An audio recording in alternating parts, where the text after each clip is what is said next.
Setelah pulang dari kampus, Arya dan Tasya langsung pergi ke bengkel. Tasya menghabiskan waktunya untuk menemani Arya bekerja, dan sesekali membantu Arya. Sampai tak terasa kini sudah pukul 7 malam. Dan akhirnya Arya pun mengajak Tasya untuk pulang. Arya dan Tasya pulang dengan berjalan kaki. Karena motor Arya sengaja Arya tinggalkan di bengkel. Karena Tasya meminta untuk berjalan kaki. Karena jarak dari bengkel ke rumah tak terlalu jauh. Dan seseorang yang memang sedari tadi mengintai Tasya dan Arya. Terus mengikuti sampai akhirnya Arya dan Tasya sampai di rumah kontrakan mereka. Oh, jadi sekarang kamu tinggal di sini. Pantas saja sikapnya menjadi aneh. Dan terkesan seperti seorang yang bukan terlahir di kalangan atas. Ternyata tempat tinggalnya juga seperti ini. Kumuh, kotor. Ucap orang itu yang tak lain adalah Jessica. Yang merasa jijik dengan tempat tinggal Tasya sekarang. Tapi kamu tidak perlu cemas, Tasya. Aku akan membantu kamu keluar dari tempat kumuh itu. Dan pada akhirnya kamu dan suami culun kamu itu akan hidup bahagia di jalanan. Hahaha, sambung Jessica. Jessica pun akhirnya pergi untuk mencari tahu tentang rumah yang kini menjadi tempat tinggal Tasya dan Arya. Setelah mendapatkan informasi, Jessica pun langsung pergi untuk menemui pemilik rumah kontrakan yang kini ditempati oleh Tasya. Tok tok tok. Jessica pun mengetuk pintu sebuah rumah yang lumayan besar di antara rumah yang Jessica lihat sebelumnya. Dan tak lama setelah Jessica mengetuk pintu, keluarlah seorang ibu parubaya dari dalam rumah. Ada apa ya? Tanya ibu parubaya itu yang kini tengah berdiri di depan Jessica. Begini Bu, saya mau ibu usir salah satu penghuni rumah kontrakan ibu, yang bernama Tasya dan Arya, ucap Jessica. Tasya siapa ya? Kalau Arya saya tahu. Tapi kalau Tasya saya tidak kenal, jawab ibu pemilik rumah kontrakan itu. Tasya kan tinggal bersama dengan Arya, ucap Jessica. Apa? Kenapa saya tidak tahu? Atau jangan-jangan mereka kumpul kebo, celetuk ibu itu. Mendengar ucapan dari ibu itu, Jessica pun jadi memiliki rencana yang lebih licik lagi. Astaga. Jadi ibu tidak tahu kalau mereka sudah tinggal bersama selama beberapa hari belakangan ini. Kalau begitu kita seharusnya mengambil tindakan, bukan? Kalau tidak, bisa-bisa nama baik ibu akan tercemar. Gara-gara mereka. Dan ibu akan dianggap sebagai seorang pemilik rumah kontrakan yang tidak bertanggung jawab. Karena ibu membiarkan mereka terus tinggal bersama, ucap Jessica dengan raut muka yang dibuat-buat. Ya kamu benar. Saya akan meminta bantuan pada warga untuk membantu saya mengusir mereka, ucap ibu itu yang langsung pergi untuk meminta bantuan dari warga. Hahaha. Sebentar lagi kamu akan diusir, Tasya. Dan kamu akan hidup di jalanan. Dan alangkah baiknya jika kamu pergi jauh-jauh dari sini. Sehingga posisiku sebagai nona muda wirawan aman. Dan kamu pun tidak bisa menggoda Yohan lagi. Karena Yohan hanya milikku, ucap Jessica. Yang langsung mengikuti warga yang sudah berkumpul dan tengah berjalan menuju tempat Tasya dan Arya. Saat para warga menggedor-gedor pintu kontrakan Tasya, Jessica bersembunyi dan terus memperhatikan bagaimana Tasya akan diusir nanti. Bruk bruk bruk. Hei keluar kamu, teriak ibu pemilik kontrakan. Ya keluar kalian dari dalam, ucap tetangga yang tengah berkerumun itu. Tasya yang mendengar teriakan dari para warga yang berada di luar rumah. Akhirnya Tasya pun berjalan menuju pintu depan. Sebelum Tasya membukakan pintu, Tasya mengintip di jendela. Tasya pun kaget saat melihat ada banyak orang di luar sana. Ada apa ini? Kenapa mereka berkumpul di sini?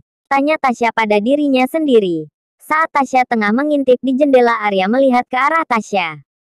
Ada apa? Tanya Arya, yang mendekat pada Tasya, dan ikut mengintip di jendela. Aku juga gak tahu. Kenapa tiba-tiba jadi banyak orang di sini? Jawab Tasya. Karena semakin lama warga pun semakin banyak, akhirnya Arya memutuskan untuk keluar dan menanyakan sebenarnya apa yang tengah terjadi. Ceklek, Arya pun keluar seorang diri dari dalam rumah. Semua orang pun berusaha melihat ke arah dalam rumah yang Arya tempati. Maaf, ada apa ini? Kenapa malam-malam kalian bikin keributan di sini? Tanya Arya. Kamu. Saya mau sekarang juga kamu angkat kaki dari sini. Teriak ibu pemilik kontrakan itu. Loh kenapa Bu? Saya kan sudah membayar sewa rumah ini. Kenapa saya harus angkat kaki dari sini? Tanya Arya yang belum mengerti apa yang maksud dari perkataan pemilik rumah sewanya itu. Alah, kamu jangan pura-pura tidak tahu ya. Dan jangan pernah kamu berpura-pura baik lagi. Saya sudah tahu semuanya. Kamu kumpul kebokan. Ucap ibu-ibu itu. Tidak, bantah Arya. Alah, alasan saja kamu. Ayo periksa ke dalam. Pasti ada wanita di dalam sana. Ajak ibu pemilik rumah sewa itu. Dan akhirnya beberapa orang masuk ke dalam rumah dan menemukan Tasya yang tengah duduk di sofa. Dan akhirnya pun Tasya diseret keluar. Tasya pun didorong hingga hampir saja terjatuh. Karena dengan sigap Arya menangkap badan Tasya agar tidak terjatuh. Ini apa? Saya gak mau tahu lagi, sekarang kalian angkat kaki dari sini. Teriak ibu pemilik rumah sewa itu. Yang kemudian diikuti teriakan dari warga yang meminta mereka untuk angkat kaki. Baik-baik. Saya akan pergi dari sini. Tapi saya mohon izinkan saya untuk mengambil barang-barang saya dan barang-barang istri saya, ucap Arya penuh penekanan. Istri? Mana mungkin, ucap salah satu warga. Baiklah, saya izinkan kamu mengambil barang-barang kamu. Tapi cepat, jangan lama-lama karena saya tidak mau tempat saya jadi tercoreng karena kalian berdua, ucap ibu pemilik rumah sewa itu. Akhirnya Arya pun kembali masuk ke dalam rumah untuk mengambil barang-barangnya dan barang-barang milik Tasya. Tak butuh waktu lama Arya pun keluar sambil membawa 2 tas gendong. Setelah itu Arya pun langsung pergi dari tempat itu bersama dengan Tasya. Jessica yang melihat itu pun merasa puas. Karena semua rencana dan keinginannya tercapai. Saat semua warga sudah pergi dan hanya menyisakan pemilik rumah sewa itu, Jessica pun menghampirinya dan memberikan uang pada pemilik rumah sewa itu. Apa maksudnya ini? Tanya ibu itu. Anggap saja sebagai tanda terima kasih saya pada ibu, jawab Jessica. Yang kemudian langsung pergi meninggalkan tempat itu. Sedangkan Arya dan Tasya kini tengah berjalan menuju bengkel untuk mengambil kendaraan. Sekarang kita mau tinggal di mana, Arya? Tanya Tasya yang kini sudah menangis. Memikirkan nasibnya yang menjadi benar-benar kacau. Sudahlah Tasya, tidak usah menangis. Kamu tidak perlu cemas ya. Kamu serahkan saja semuanya padaku. Oke, ucap Arya yang kemudian memeluk Tasya. Agar Tasya bisa lebih tenang. Arya dan Tasya pun akhirnya sampai di bengkel. Sesampainya di bengkel, Arya dan Tasya berpapasan dengan Ujang yang mau pulang. Karena bengkel memang sudah tutup. Lo mau kemana, Ar? Tanya Ujang yang heran karena Arya membawa 2 tas gendong. Mau ke hotel, jawab Arya. Ambil kunci mobil yang, sambung Arya dengan nada dingin. Ujang pun berjalan masuk ke dalam bengkel. Untuk mengambil kunci mobil milik Arya yang biasa Arya simpan di ruangannya. Dan tak lama Ujang pun kembali. Ujang langsung membuka garansi. Dan terlihatlah mobil mewah yang terparkir di dalamnya. Mobil sport berwarna hitam dan dengan sedikit warna oranye. Arya mengambil kunci mobil yang diberikan oleh Ujang. Arya pun langsung masuk ke dalam mobil dan langsung mengeluarkan mobilnya dari garasi. Setelah itu Arya turun dan mengajak Tasya untuk menaiki mobilnya. Ayo Tasya, ajak Arya. Kita mau kemana? Dan itu mobil siapa? Tanya Tasya. Nanti juga kamu tahu. Ayo, jawab Arya. Akhirnya Tasya pun mengikuti Arya menaiki mobil itu. Dan Arya pun langsung menancapkan gasnya dan langsung pergi meninggalkan bengkel. Di dalam perjalanan tidak ada satupun yang membuka suara. Hanya kesunyian yang menemani perjalanan mereka. Setelah 45 menit akhirnya Arya dan Tasya pun sampai di Hotel Bintang 5 yang dulu menjadi tempat pesta ulang tahun Tasya. Arya pun langsung turun yang langsung diikuti oleh Tasya. Arya mengambil tas gendong milik Tasya dan miliknya yang kemudian diberikan pada staf yang memang bertugas untuk membantu membawa barang. Arya pun menggandeng tangan Tasya dan membawa Tasya masuk ke dalam hotel. Tasya pun hanya diam dan mengikuti langkah Arya. Walaupun Tasya hanya diam mengikuti kemana Arya melangkah, Tasya merasa heran dan bingung. Karena saat sejak masuk Arya tidak memesan kamar terlebih dahulu. Dan Tasya pun bertanya-tanya mobil yang tadi dibawa Arya milik siapa. Dan kenapa Ujang begitu patuh pada Arya? Dan sekarang Arya mengajak Tasya ke Hotel Bintang 5 dan tanpa memesan kamar terlebih dahulu. Dan apa Arya bisa membayar biaya penginapan hanya untuk 1 malamnya di sini? Dan banyak lagi pertanyaan-pertanyaan yang ingin Tasya tanyakan langsung pada Arya. Namun Tasya tidak punya keberanian untuk bertanya. Dan kini Arya dan Tasya tengah berada di dalam lift. Tasya melihat ke lantai berapa lift itu menuju. Sepertinya lift ini menuju lantai paling atas di gedung hotel ini, batin Tasya. Dan tak lama lift pun terbuka. Arya pun keluar dari dalam lift dengan terus menggandeng tangan Tasya dan staf yang mengikuti di belakang. Tasya melihat pintu besar dan dua orang yang tengah berjaga di kedua sisinya dan banyak terpasang kamera pengintai yang terpasang di setiap sudut. Saat Arya mendekat, salah satu penjaga membukakan pintu besar itu. Dan terlihatlah sebuah ruangan yang mewah dan elegan. Bukan hanya itu.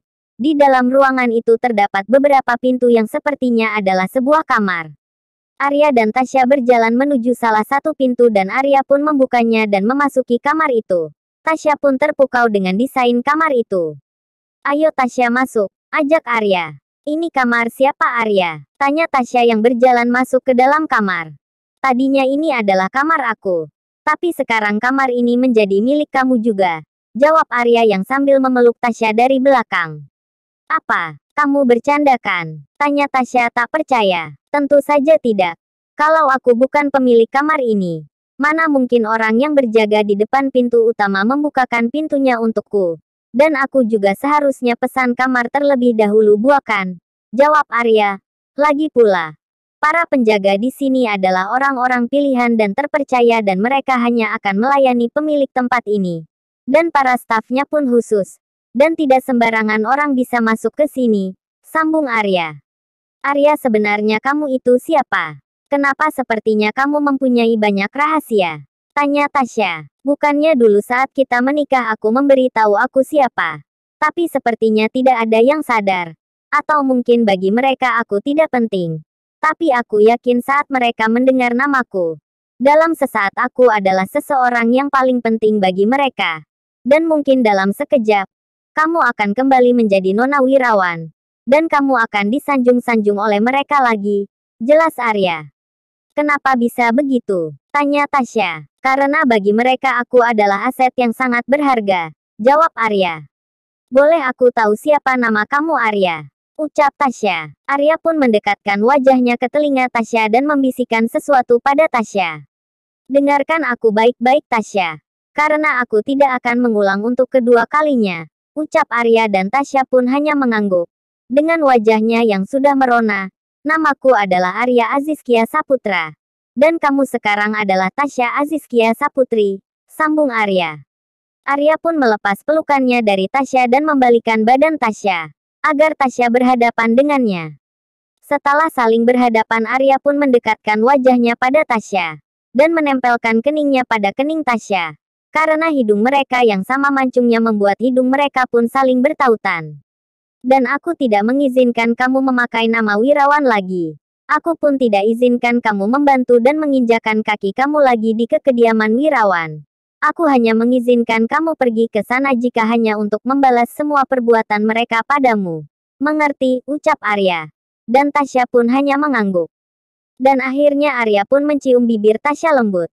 Dan Tasya pun membalas ciuman yang diberikan oleh Arya.